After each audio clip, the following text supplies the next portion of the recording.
Chapter 2. Waging War. Zhao Kung has the note, he who wishes to fight must first count the cost, which prepares us for the discovery that the subject of the chapter is not what we might expect from the title, but is primarily a consideration of ways and means. 1.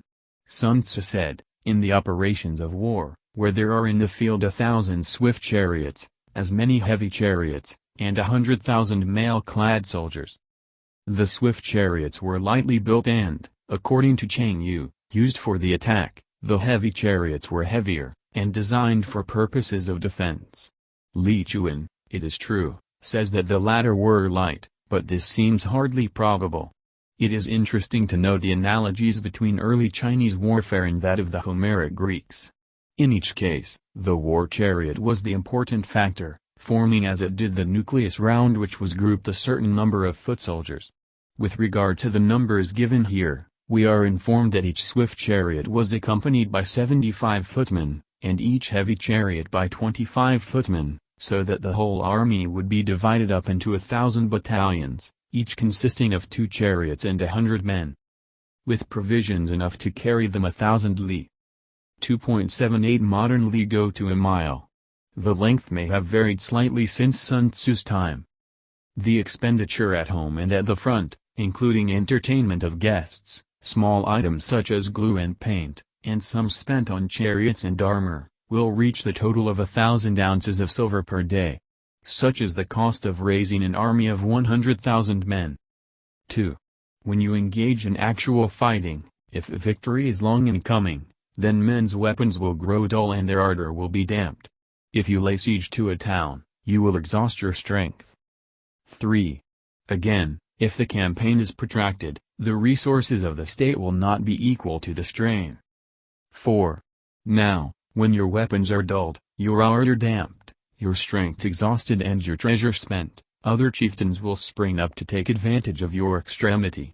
Then no man, however wise, will be able to avert the consequences that must ensue. 5. Thus, though ye have heard of stupid haste in war, cleverness has never been seen associated with long delays. This concise and difficult sentence is not well explained by any of the commentators. Zhao Kung, Li Chuan, Meng Shi, Tu Yu, Tu Mu and Mai Yaochun have notes to the effect that a general, though naturally stupid, may nevertheless conquer through sheer force of rapidity. Hoshi says, haste may be stupid, but at any rate it saves expenditure of energy and treasure. Protracted operations may be very clever, but they bring calamity in their train. Wang evades the difficulty by remarking, lengthy operations mean an army growing old, wealth being expended, an empty exchequer and distress among the people. True cleverness ensures against the occurrence of such calamities. Chang Yu says, so long as victory can be attained, stupid haste is preferable to clever dilatoriness. Now Sun Tzu says nothing whatever, except possibly by implication, about ill-considered haste being better than ingenious but lengthy operations.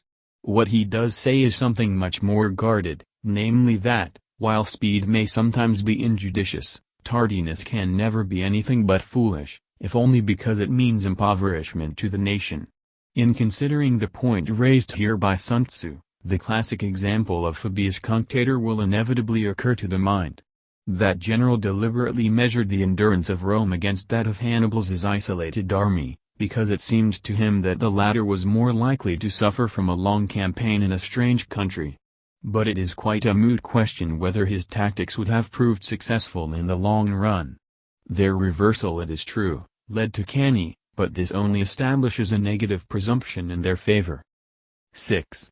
There is no instance of a country having benefited from prolonged warfare. 7. It is only one who is thoroughly acquainted with the evils of war that can thoroughly understand the profitable way of carrying it on. That is, with rapidity. Only one who knows the disastrous effects of a long war can realize the supreme importance of rapidity in bringing it to a close. Only 2 commentators seem to favor this interpretation, but it fits well into the logic of the context, whereas the rendering, he who does not know the evils of war cannot appreciate its benefits, is distinctly pointless. 8. The skillful soldier does not raise a second levy, neither are his supply wagons loaded more than twice. Once war is declared, he will not waste precious time in waiting for reinforcements, nor will he return his army back for fresh supplies, but crosses the enemy's frontier without delay. This may seem an audacious policy to recommend, but with all great strategists, from Julius Caesar to Napoleon Bonaparte, the value of time, that is, being a little ahead of your opponent, has counted for more than either numerical superiority or the nicest calculations with regard to commissariat. 9. Bring war material with you from home, but forage on the enemy. Thus the army will have food enough for its needs. The Chinese word translated here as war material literally means things to be used, and is meant in the widest sense. It includes all the impedimenta of an army, apart from provisions. 10. Poverty of the state exchequer causes an army to be maintained by contributions from a distance. Contributing to maintain an army at a distance causes the people to be impoverished. The beginning of this sentence does not balance properly with the next, though obviously intended to do so. The arrangement, moreover, is so awkward that I cannot help suspecting some corruption in the text. It never seems to occur to Chinese commentators that an emendation may be necessary for the sense, and we get no help from them there. The Chinese words Sun Tzu used to indicate the cause of the people's impoverishment clearly have reference to some system by which the husbandmen sent their contributions of corn to the army direct. But why should it fall on them to maintain an army in this way, except because the state or government is too poor to do so? 11. On the other hand, the proximity of an army causes prices to go up, and high prices cause the people's substance to be drained away. Wang He says high prices occur before the army has left its own territory. Zhao Kung understands it of an army that has already crossed the frontier. 12.